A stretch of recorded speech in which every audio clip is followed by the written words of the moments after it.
Hi, this is Jaya.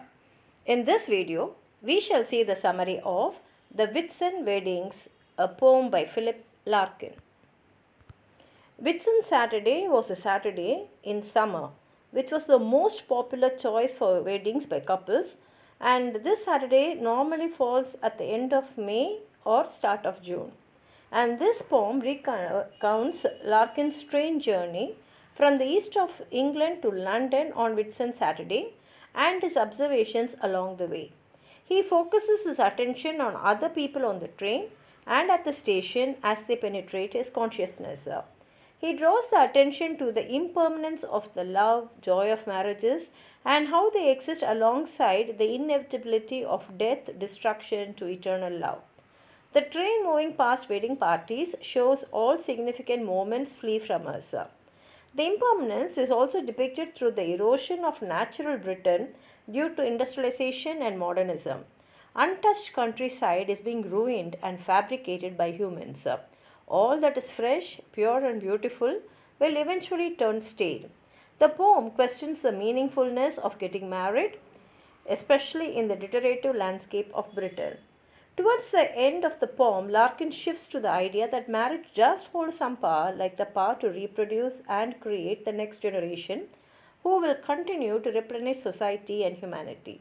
Now let's read the poem. That Whitsun, I was late getting away, not till about 1:20 on the sunlit Saturday, did my three-quarters empty train pull out. All windows down, all cushions hot, all sense of being in a hurry gone. We ran behind the backs of houses, crossed a street of blinding windscreen, smelt the fish dock tents. The river's level drifting breadth began where Skye and Lincolnshire and water meet. All afternoon through the tall heat that slept for miles inland, a slow and stopping curve southward we kept.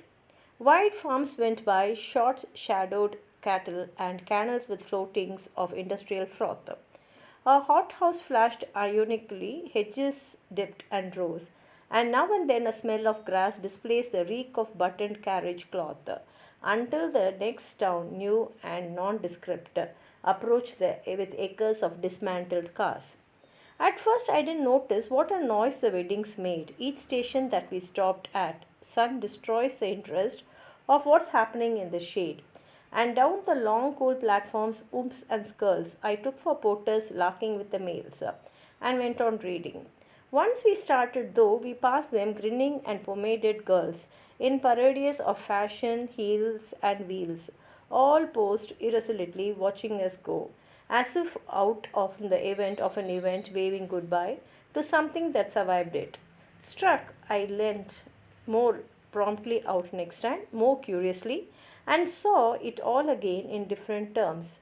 The fathers with broad belts under their suits, and seamy foreheads, mothers loud and fat, and uncle shouting smart, and then the perms, the nylon gloves and jewelry substitutes, the lemons, mauves, and olive orchards that marked off the girls unreally from the rest. Yes, from cafes and banquet halls, upyards and bunting dressed. Coach parties, annexes, the wedding days, we are coming to an end. All down the line, fresh couples climbed abroad, the rest stood round. The last confetti and advice were thrown, and as we moved, each face seemed to define just what it saw departing. Children frowned at something dull fathers had never known. Success so huge and wholly farcical, the women shared the secret like a happy funeral, while girls, gripping their handbags tighter, stared at a religious wounding.